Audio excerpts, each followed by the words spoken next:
Social interaction is the way humans interact with one another and establish personal relationships. Through these interactions, individuals are socialized with their surroundings and learn roles and status amongst their population, which according to Benokritis, develops our social structure. The elite nightlife culture magnifies many of these roles and demonstrates social and gender inequality through its structure and roles that are adapted in that specific environment. However, interesting questions arise. Is the power and reputation that is perceived in these elite nightclubs truthful to reality? And are these social settings set up to cater women or men? Which gender is being put on a pedestal and which one is being manipulated in order to better serve the other gender? At the age of 21, sometimes younger in certain countries, or if the individual acquires false identification, one gets granted access to be involved in the nightlife scene that includes clubs, bars, and lounges. These sites for entertainment are designed to provide an enjoyable atmosphere for adults that are found outside of the home. These businesses provide a social setting that encourages meeting new people, releasing stress, all while enjoying oneself. It is an enjoyable scene that can vary in style, purpose, and price in order to suit a variety of individuals that hold different roles in society. These social outlets have also been used as special tools to acquire status and class. Bigger cities come with bigger populations that include more metropolitan areas that encompass a wider range of socioeconomic levels. This distinct pool of clientele generates more services that provide to different standards.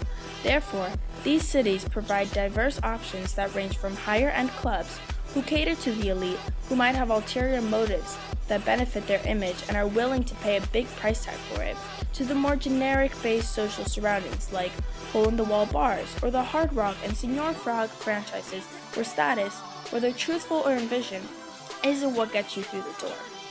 There is a big sense of anonymity in these elite clubs. They are usually dark, have loud music, and there are always unknown faces in the crowd. One can easily get lost in the busy crowd of high-income singles, college students, tourists, and business travelers who are mingling while sipping on alcoholic beverages. Robert Park, an urban sociologist from the University of Chicago, claims that the anonymity encourages individuals to rely on deceptive tactics of self-presentation in the city. The deceptive tactics he mentions are the fronts people put up while studying style and manners to determine one's social power. This self-presentation also shows how people try to put their best foot forward when socializing as a networking tool, even if it includes providing a manipulated image of oneself.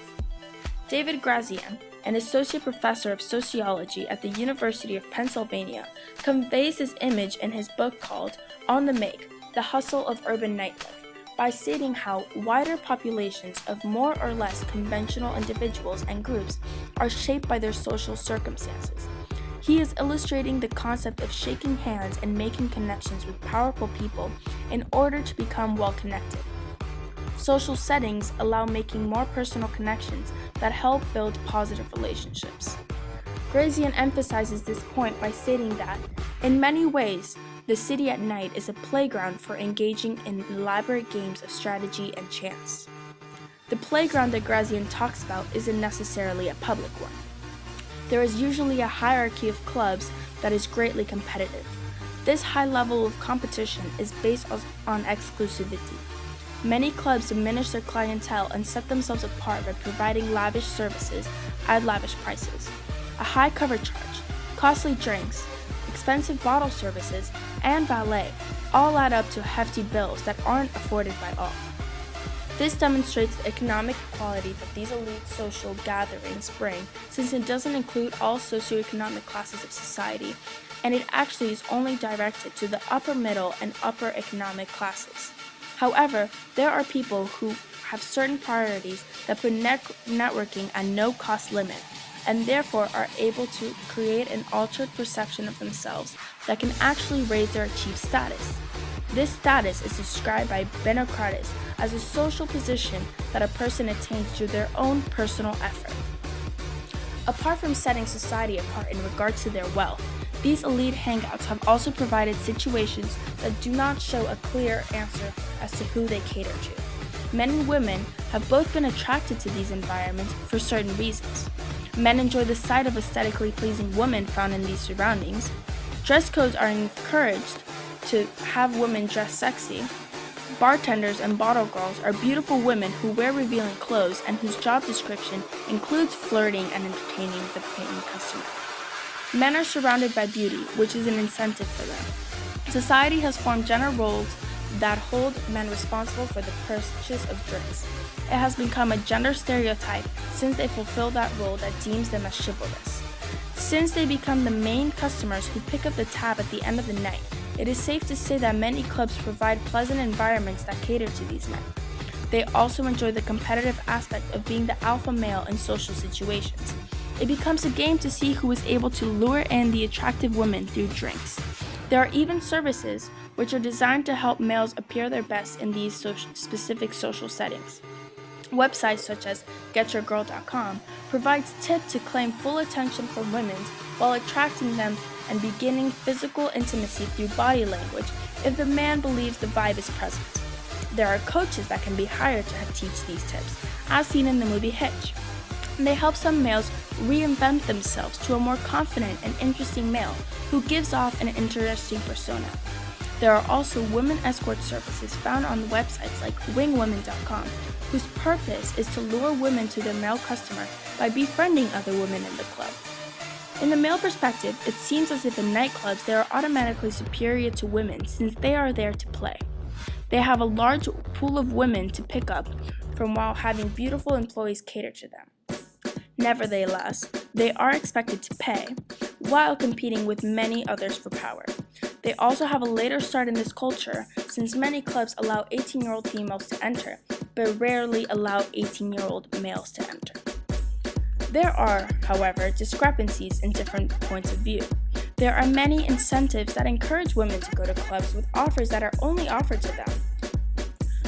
Unlike men, women have the opportunity to go to restaurants and bars and participate in ladies' nights, which entail drink specials for women.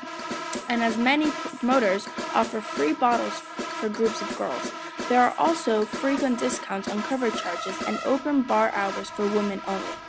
Women are being encouraged to go out and drink with their girlfriends at no cost to them, while being entertained and flattered by men who are trying to impress them. Regardless, women are also heavily judged by their looks.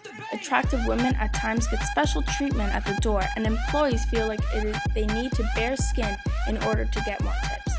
And while their beauty and flirting could get them inside inclusive areas of these establishments, their presence there is at times for certain reasons. In Grazian's book, he describes 3 19-year-old females that were allowed to enter the VIP area, only to be directed to a group of older men. He describes them as being merely singled out as attractive young women chosen to surround the nightclub's male high rollers. While these high rollers would provide high-end cocktails to the young ladies, they are being used as inanimate objects for entertainment. Nevertheless, these ladies have the power to decline that offer and enjoy their VIP status. Jeanette Ivey is a Vegas businesswoman who is the Bachelorette celebrating director. In the reference of nightlife culture, she states with confidence that women do have the advantage in this industry, and most especially the beautiful women. As one can see, there are many shades of gray in regards to the inequalities and battles of superiority that nighttime establishments impose on the nocturnal society.